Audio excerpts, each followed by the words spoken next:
Hello, my name is Ann Dunleavy, and I'm very glad that you are here this evening to hear about the Post Library proposal for next year.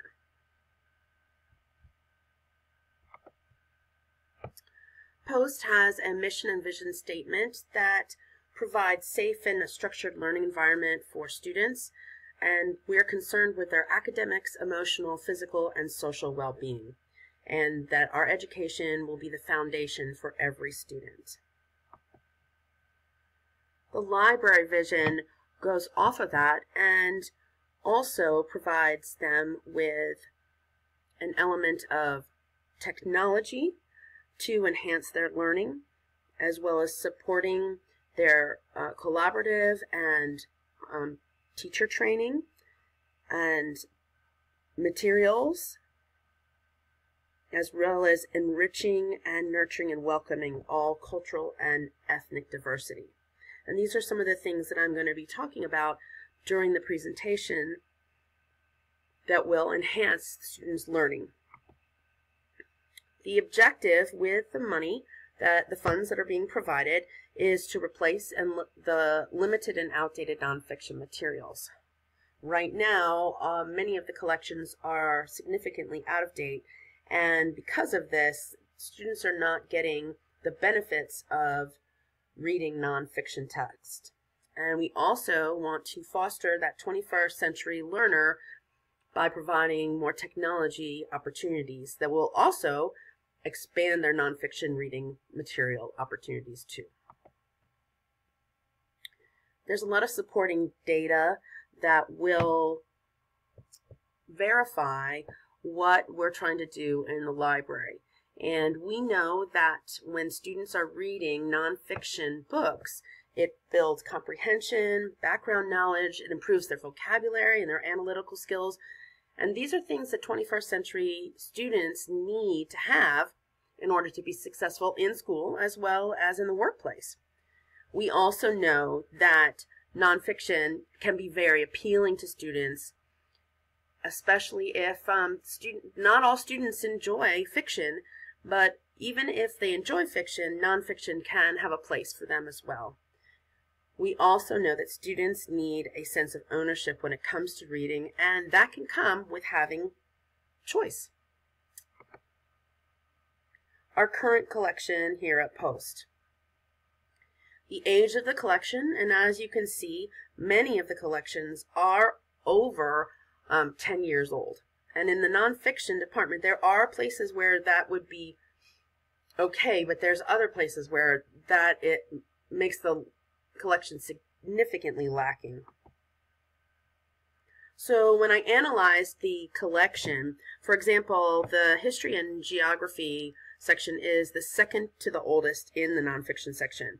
And as a matter of fact, when I looked at the texts, which are the Texas Essential Skills, Knowledge and Skills for 4th grade, the curriculum has actually changed. So the materials that we have, not only are they out of date, but they also do not support the current curriculum. Also, there's going to be new texts for science starting this next school year. Another concern that I have when analyzing this part of the collection is the representations of cultures and stereotypes. There's more of a sensitivity to that, and some books can be up to 20 years old, and there have been some changes.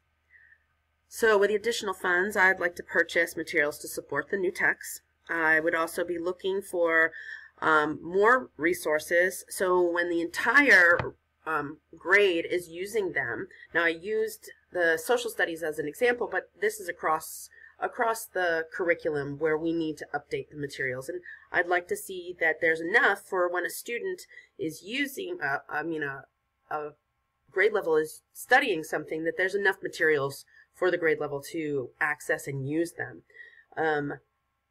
We also want to look into purchasing resources other than print.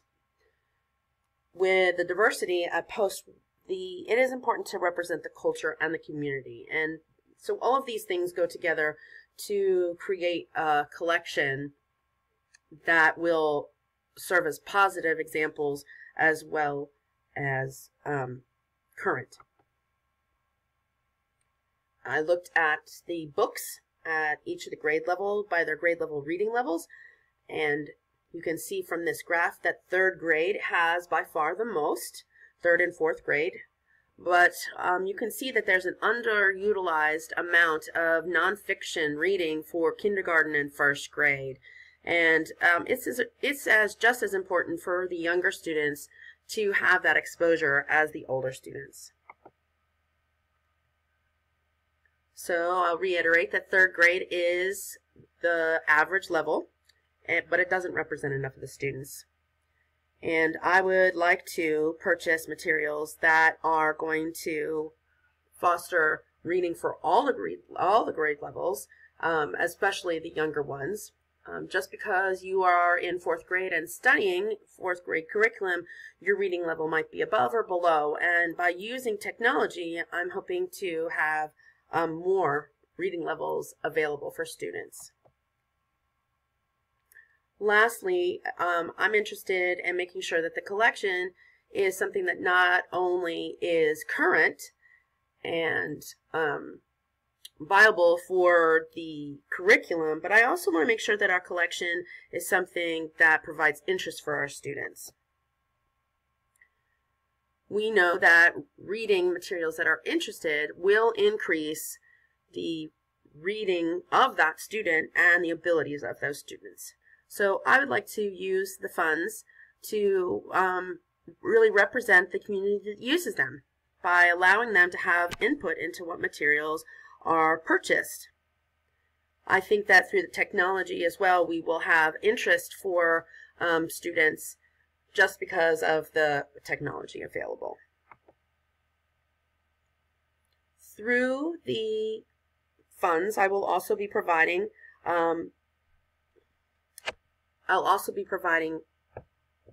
staff development on Overdrive, which is a checkout system for ebooks. And with that, I am purchasing a small collection to see how we like Overdrive as a school and see whether we think that's something we would like to have in the future, as well as I'll do a staff training for iPads and the ebooks that I purchase. Here's the timeline of the activities. In June, I'd like to purchase the iPads and Overdrive. September is when I'm going to offer the staff development. October is when I'm going to purchase the ebooks. And then also in October and November, I'm going to be teaching the students how to use the iPads, the ebooks, and Overdrive, so that right away, at the beginning of the year, they will have these opportunities instead of waiting to mid-year or at the end of the year.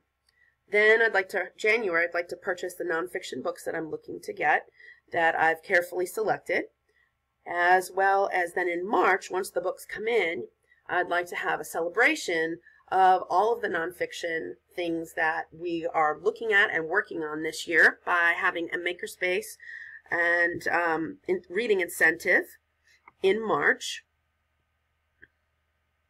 And we will have a makerspace, which is a way for students to come in, and then they will be reading through the numbers, which I'm going to be doing a reading incentive for students for the nonfiction section. And they'll come in and they'll have a night of activities. The parents will come, and there'll be computer coding and paper crafts, and experts will be invited to just really support what kids are learning and fostering what opportunities are available.